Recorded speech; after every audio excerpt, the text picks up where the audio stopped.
Okay, so today we're here at Conneaut Lake Park, and I've been here a lot, so I thought a good idea for a video would be to sort of put together historical tidbits and things that are often hiding in plain sight, but you don't really see them unless you know about them.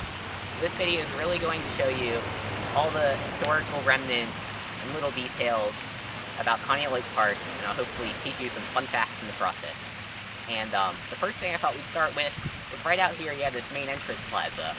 And this whole plaza area right here wasn't added until 1992, which is when Conneaut Lake Park turned 100 years old. And when they turned 100 years old, they sort of tried to upgrade to like a big-time amusement park. So they gated the park, which it hadn't been previously, we'll talk about that later. But they gated the park, and they added a main entrance gate here, which still stands today. It's not used as tickets anymore. But they gated the park, started charging admission, which has never been done before, and that policy didn't last very long because many people weren't happy about that. But they also tried to unify the park with their big centennial. They ran a tram over from the parking lot down here to the front of the main entrance. And all throughout the park, they had this little emblem, this little roller coaster that says since 1892. And if you look, you can still see those emblems all around the park today. It's a remnant from their 100-year anniversary celebration 24 years ago. And 3 of them that have been painted over are in the center of the ticket booth. The 3 structures there, those circles in the middle used to have that since 1892 logo. That's still on the Conneaut Lake Park logo today. So as I was saying, in 1995, Conneaut Lake Park gated the park. So that put to end a tradition that had been going on for many years, probably about 50 years. And that was allowing cars to drive inside of the park. This main road right here, that's still the main midway today, was called Park Avenue. And cars would just be allowed to drive to and fro to get from the hotel, I guess, to the main road. And the people used to have to watch for cars as they would cross the street. And it's still kind of obvious if you look today, because there's still sidewalks on the side, and down further in the midway there's still some curbs on the side of the road. That all ended in 1992 when they started charging admission, and since then it's just never come back. So now in 2019, Conneaut Lake Park has a Ferris wheel once again. But this is where they had a Ferris wheel for probably from about that year I said, 1992. I don't know, about 10 years or so, 15 years. And all the cement's still here. You can even still see where it said, stay behind the lines.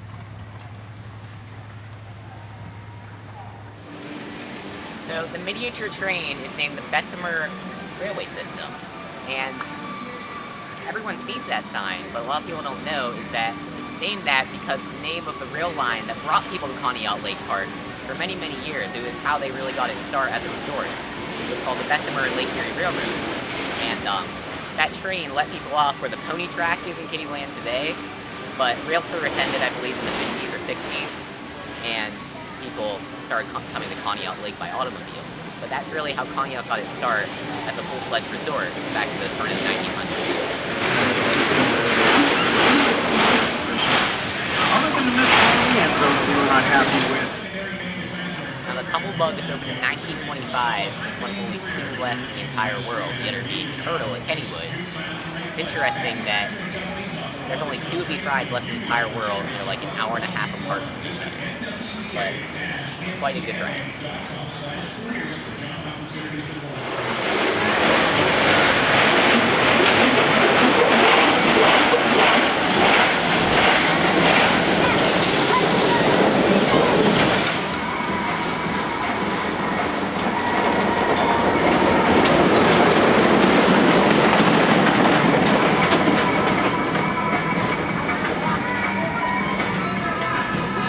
Opened in 1938, and it was designed by Edward Vettel, and the original Vettel train is still in the station. It's not used anymore.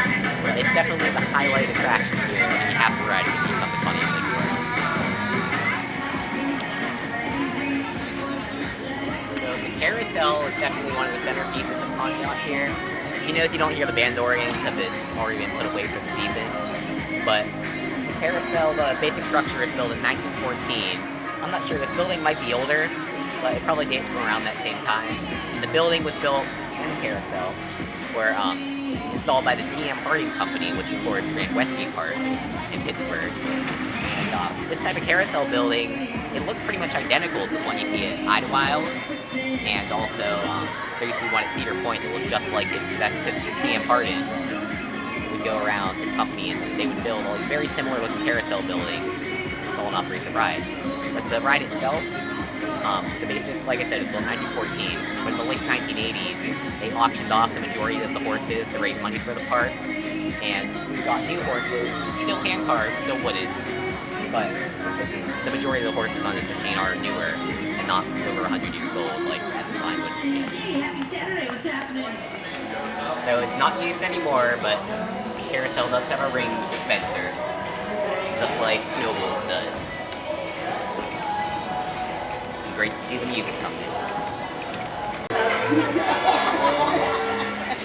So inside the carousel, you can see some old clown faces, and those used to be on the fence outside Kittyland, and there's some old footage where you can see them. I'll see if I can find one to put in this video. So today it's used as a haunted house for the park's Ghost Lake event, but originally back in the 1960s and 50s, this was home to a Jungle Cruise style ride, of course, like you have at Magic Kingdom in Florida. And I don't think it lasted very long, but it's fondly remembered by many people. And still back there is the whole river where you go around and there'd be fake animals on the bank. So the Devil's Den has been here since 1968, and it's one of only 2 permanent gravity-driven dark rides left in the country. It's also one of the very few pretzel dark rides remaining.